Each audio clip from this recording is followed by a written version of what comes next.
आपण आहे ना पाठाला सुरुवात करण्यापूर्वी एक छोटीशी गेम घ्यायची. ठीक आहे? मी एक गोष्ट लिहिली ती तू वाचायची. काय पण आहे ना ते चिठ्ठी मागे नाही द्यायची. फक्त ह्या चिठ्ठीत काय लिहिलं तुझे मागे सांगायचं. ओके? आणि तूच ते मागे सांगायचं. असं मागे मागे शेवटच्या बेंचपर्यंत सांगायचं. ठीक आहे?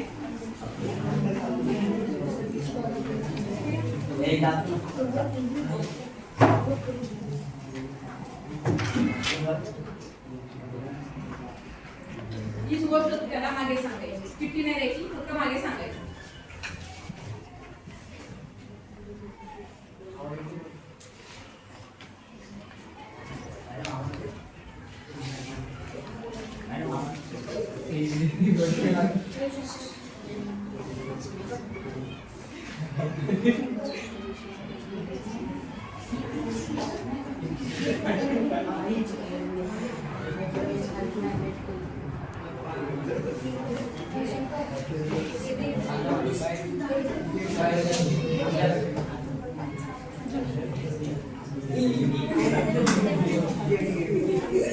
चला गेलं का शेवटच्या बेंचमध्ये मेसेज सांगायला.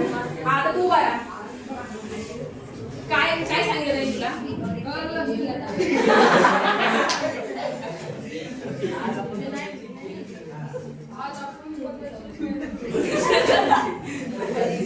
तू सांग काय होतं ना काय होतं त्याच्यामध्ये लिहिलेलं. आज आपण मजेशीर छान गेम खेळूया. बरोबर. हाच मेसेज आज आपण छान मजेशीर गेम खेळूया. हा मेसेज मी त्याला सांगितलं पण त्याच्यापर्यंत जास्तपर्यंत अर्थ बदलला किंवा वाक्य बदलली. म्हणजे मी जो मेसेज दिला तो शेवटपर्यंत व्यवस्थित गेला का नाही गेला. हे जे तुम्ही एकमेकांना सांगितलं ह्याला काय म्हणतात. संदेश वन. तू सांगितलेला मेसेज मागे मागे मागे मागे गेला. पण काय झालं तू व्यवस्थितरित्या गेला का नाही गेला. का नाही गेला. कारण काहीतरी ऐकण्यात चुकलं काहीतरी वाचण्यात चुकलं असतं त्याच्यामुळे तो शेवटपर्यंत गेला नाही.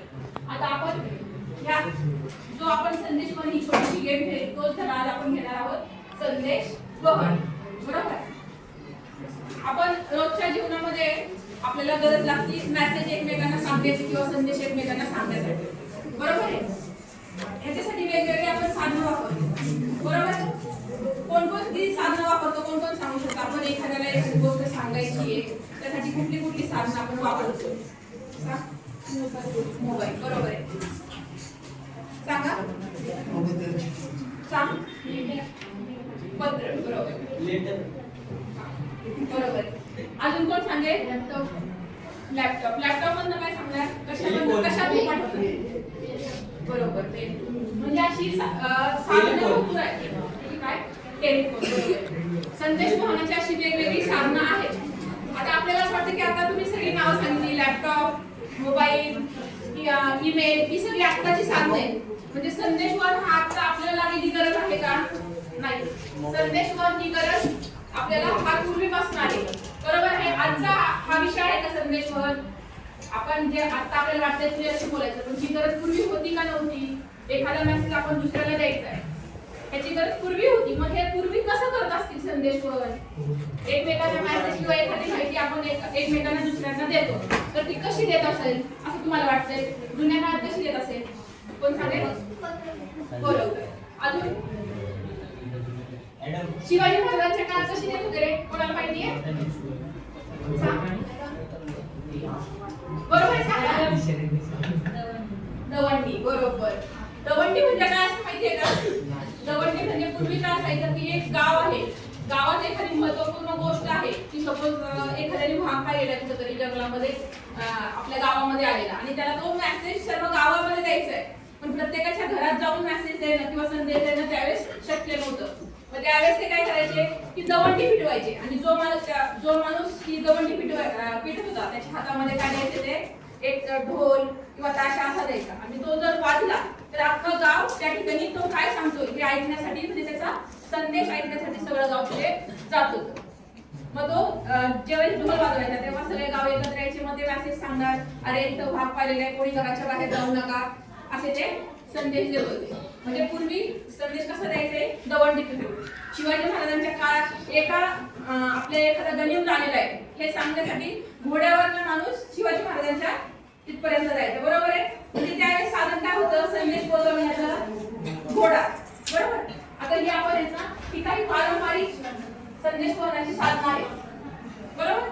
मग त्याच्यात संदेश वहन म्हणजे काय, तर एखादी माहिती आपण दुसऱ्या ठिकाणी पोहोचवतो, एका ठिकाणाहून दुसऱ्या ठिकाणी पोहोचवतो, याला काय म्हणतात, संदेश वहन. या क्रियेला म्हणतात संदेश वहन.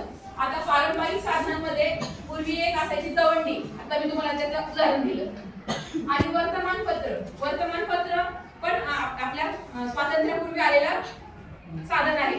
त्याच्यामधनं पण आपल्या देशभरात काय झालं किंवा कुठे काय घडतंय ह्याच्या बातम्या कळतात, संदेश कळतो. आणि त्याच्या खाली काय, कबूतर पूर्वी काय करायचे, कबुतराच्या गळ्यामध्ये चिठ्ठी द्यायचे किंवा तोंडावर चिठ्ठी द्यायचे, त्याला ट्रेन केलेला असायचं. तो काय करायचा, या ठिकाणाहून त्या ठिकाणी बरोबर त्याची जो मेसेज त्याचा असायचा तो पोहोचायचा. त्याच्यानंतर थोडंसं आधुनिकीकरण झालं, मग काय आलं, टपाल.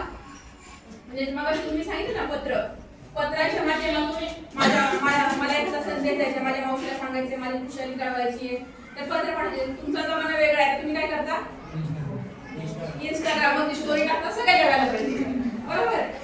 तसं आमच्या वेळेस काय होतं, आम्ही पत्र लिहायचो लहानपणी, मामाच्या मुलाला, मावशीच्या मुलाला पत्र लिहायचो, माझं असं झालंय, मला एवढे मार्क्स पडले, तेवढे मार्क्स पडले. त्यावेळेस आम्ही कुठलं साधन वापरायचो, टपाल. आता हे पुस्तक, तुम्ही म्हणसाल पुस्तकामध्ये काय संदेश वहन करू शकतो आपण एकमेकांना, तर पुस्तक हे असं असतं की एक माहिती आहे, सपोज एखादा शोध टाकलेला आहे, त्या शोधावरती एखाद्याने हे केले, तो शोध त्यांनी घेऊन ठेवलेला पुस्तकामध्ये, ते पुस्तक जर आपण वाचलं तर त्याच्या पुस्तकातली किंवा त्या संशोधनाची माहिती सगळ्यांना समजते, ते पुस्तक वाचलं म्हणजे ते चांगला मेसेज सगळ्यांपर्यंत पोहोचला जातो. आणि घंटा हा एक जसा दवंडी आहे, तसाच घंटा हा एक पूर्वी पारंपरिक साधन होतं की घंटा वाजवायची, काही चांगलं कार्य असू दे किंवा वाईट कार्य असू दे, काही एखादा मेसेज पोहोचवायचा असेल तर गावात घंटा वाजवली जायची. तेव्हा काय करायचं, मग सगळं गाव येऊन तो मेसेज ऐकायचे, काय सांगायचे किंवा काय महत्वाची गोष्ट आहे ते सांगायचे. काही गावामध्ये आहे ना, एक प्रहर झाला, 2 प्रहर झाले, त्या प्रहरावरती घंटा वाजवायची. म्हणजे 1 वाजता दुपारी तर 1 घंटा, 2 वाजले तर 2 घंटा. ही पूर्वी असे घंटा वाजवून की आपल्याला काळ वेळ समजायचा. पण आता हे थोडंसं बदललेलं आहे, जग थोडंसं बदललेलं आहे. त्या बदलत्या जगानुसार संदेश वहनाचं साधन कुठलं आलं, रेडिओ, आकाशवाणी, रेडिओ कोण ऐकतं इथे, रेडिओ. पूर्वी रेडिओची विविध भारती हा एक सार्वजनिक कार्यक्रम असायचा, जिथे जगभरातल्या सगळ्या बातम्या, आपल्या भारतातल्या जगभरातल्या सगळ्या बातम्या त्याच्यावरती सांगितलं जायचं. ते एक अनधिकृत साधन होतं संदेश वहन. त्याच्यामध्ये वेगवेगळ्या गोष्टी, म्हणजे एखादी सरकारची योजना आली तर ती योजना आपल्याला सांगितली जायची, शैक्षणिक असू दे, कुठल्याही बाबतीत असू दे, ती योजना आपल्याला कळायची. त्याच्यानंतर आलं दूरदर्शन, पहिल्यांदा हे फक्त आपल्याला ऐकायला मिळायचं, त्यात थोडंसं आधुनिकीकरण झालं. टीव्ही आला, टीव्हीच्या माध्यमातून काय आपल्याला नुसत्या बातम्या कळल्या नाहीत किंवा एखादा संदेश कळला तो पाहायला पण मिळाला. पूर्वी फक्त अपघाताची बातमी आपल्या कानावरती यायची, पण आता तो अपघात कसा झाला, काय झाला, याचे फोटोज, व्हिडिओज लगेच व्हायरल होतात. आपल्या दूरदर्शनवरती वेगवेगळ्या बातम्यांमध्ये ते पाहायला मिळतं. टेलिफोन, इथं बसलेला माणूस आपल्या गावाकडं दूरदेशात बोलू शकतो की आज हे झालं, ते झालं, किंवा आपल्या भारतामध्ये हे झालं, ते बाहेरच्या देशात जे आपले नातेवाईक आहेत त्यांना ते मेसेज कळवतात.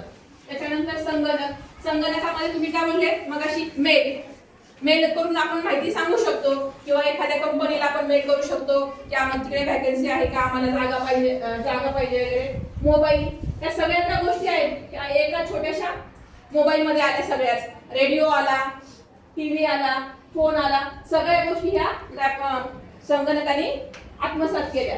आणि ईमेल, बरोबर. आता ही सगळी संदेश वहनाची ही जी आहेत ही सगळी पारंपरिक साधनं आहेत आणि ही आधुनिक साधनं आहेत. तर मला सांगा, तर ह्या पारंपरिक आणि आधुनिक साधनांमध्ये काही प्रगती होत गेली आणि त्या दोन्ही साधनांमध्ये काहीतरी कमी जास्तपणा आहे, काही त्रुटी आहेत. त्या त्रुटी काय असतील असं तुम्हाला वाटतंय? मगाशी मॅडमनी वाहतूक हाताळायला शिकवलं, बरोबर. वाहतुकीमध्ये त्यांनी काय सांगितलं होतं, वाहतुकीची वेगवेगळी साधनं सांगितली होती आपल्याला, बरोबर. हवाई मार्ग, बरोबर. आणि ते वाहतुकीच्या साधनांमध्ये त्यांनी काही त्रुटी पण सांगितल्या होत्या, बरोबर. वाहतूक म्हणजे काय करतात, वाहतुकीमध्ये काय असतं, वाहतुकीमध्ये काय असतं की माणसांची वाहतूक होते आणि वस्तूंची वाहतूक होते, बरोबर आहे. पण संदेश वहनामध्ये काय होतं, कशाची वाहतूक होते, एखाद्या माहितीची किंवा संदेशची, याची वाहतूक त्याच्यामध्ये होते. आता वाहतूक करताना काय असतं की एक वस्तू किंवा एक माणूस एका जागेवरून दुसरीकडे जाताना वेळ कसा लागतो, जास्त लागतो. पण संदेश वहनामध्ये लागतं का, वाहतुकीची गती कशी असते, कमी असते. म्हणजे एखादी गोष्ट जर आपल्याला ह्या जागेवरून त्या जागेवरती न्यायची, वस्तू किंवा माणूस, तर वेळ लागतो की नाही. पण तोच जर आपल्याला फक्त मेसेज पोहोचवायचा असेल तर त्याची वेळ कसा असतो, जास्त असतो, पटकन जातो. तसंच उपयोग काय होतो वाहतुकीचा उपयोग होतो प्रवास आणि माल वाहतुकीसाठी.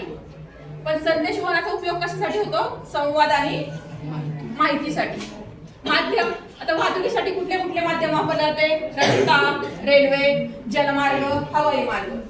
आता संदेश वहनासाठी काय काय माध्यम वापरले जाते सांगा बरं, सांगा.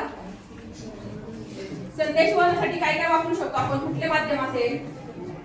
एखादा संदेश दुसऱ्याला पोहोचवायचा आहे तर काय, कुठलं माध्यम वापरणार, तू कुठलं माध्यम वापरशील, इंटरनेट, पत्र. म्हणजे एखादी माहिती, याला काय म्हणतात संदेश वहन. एखादे संदेश एका माणसाकडून दुसऱ्या माणसाकडे पोहोचवणं. आणि त्याची उदाहरणं सांगितलेली आहेत वाहतुकीची, काय, बस, रेल्वे, विमान, जहाज. तसंच संदेश वहनाची काय आहे, संदेश वहनाची साधने फोन, व्हॉट्सअप, ईमेल, ते आपण एकमेकांना करू शकतो. आता मला सांगा, तुम्हाला ह्या आता मी जे शिकवलं त्याच्यामध्ये काही प्रॉब्लेम आहे का, काही समजलं नाही असं आहे का, सांगा. काही समजलं नाही असं आहे का,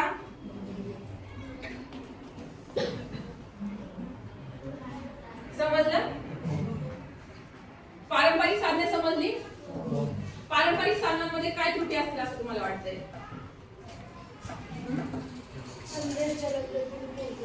बरोबर, संदेश जलद गतीने पोहोचत नव्हता. आणि आधुनिक साधनांचा काय तोटा आहे असं तुम्हाला वाटतंय, मुलांना सांगा बरं, मुलांमध्ये कोणतरी आधुनिक साधनांचा काय तोटा आहे असं वाटतं संदेश वहन कार्यामध्ये,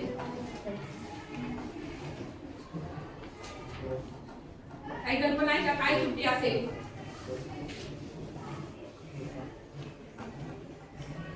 आता जेव्हा आपण आधुनिक साधनं वापरतो, व्हॉट्सअप वरती एखादा मेसेज मला आलेला आहे, बरोबर, की या ठिकाणी अपघात झालेला आहे, बरोबर, मी तो व्हेरिफिकेशन करते का की खरंच असं झाले का, मी काय करते, लगेच फॉरवर्ड करते, दुसऱ्याला पाठवते, दुसरा काय करतो, तिसऱ्याला पाठवतो किंवा तो ठेवतो फेसबुकला. मग काय होतं, सगळीकडे पसरतं. पण ती बातमी कोणी चेक केली की ही खरंच घटना घडलेली आहे किंवा नाही आहे, याचा आपण करतो कसे, नाही. मग हा काय झाला की तोटा झाला, की चुकीचा मेसेज पोहोचू शकतो. आणि काय होतं की एखादी चुकीची माहिती सगळीकडे पसरली, काय होतं काही वेळेस राष्ट्रीय शांतता माजते किंवा एखाद्या आता बॉम्बस्फोट इथं होणार आहे, अशा खूप मोठ्या बातम्या येतात. या ठिकाणी बॉम्ब ठेवलेला आहे, तिथल्या सगळी परिस्थिती बिघडते, लोक इकडे तिकडे पळतात आणि सगळी शासकीय यंत्रणा इकडे पळते, बरोबर आहे. हा चुकीचा मेसेज पास झाल्यामुळे काय होतं, चुकीचा मेसेज पास झाल्यामुळे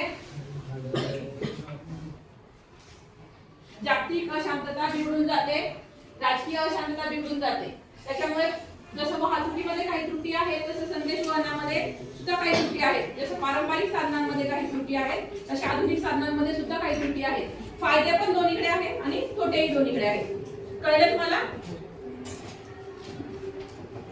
आता मी तुम्हाला काही प्रश्न विचारणार आहे, ठीक आहे?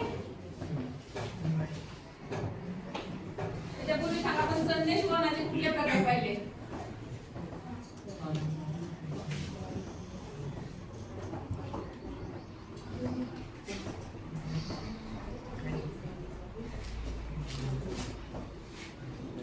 कुठले प्रकार पाहिले सांग? पारंपरिक आणि बरोबर.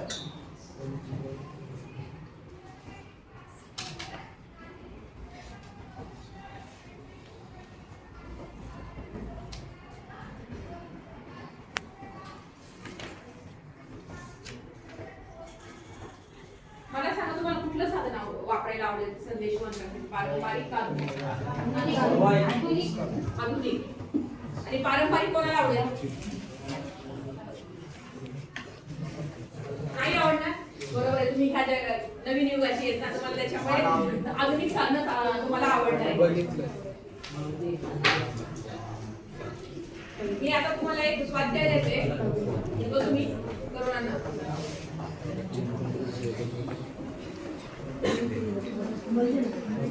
स्वाध्याय देण्यापूर्वी मी थोडेसे तुम्हाला प्रश्न विचारते. तुम्ही जो म्हणला धडा आम्हाला समजलेला आहे सर्व काही, किंवा त्याच्यामध्ये शंका नाही. तर आता मला सांगा, माहिती एका ठिकाणाहून दुसऱ्या ठिकाणी पोहोचविण्याच्या प्रक्रियेला काय म्हणतात? उभं राहून सांग. माहिती एका ठिकाणाहून दुसऱ्या ठिकाणी पोहोचवण्याच्या प्रक्रियेला संदेश म्हणतात. खूप छान, मस्त. आता संदेश वहनाची आधुनिक साधने कोणती?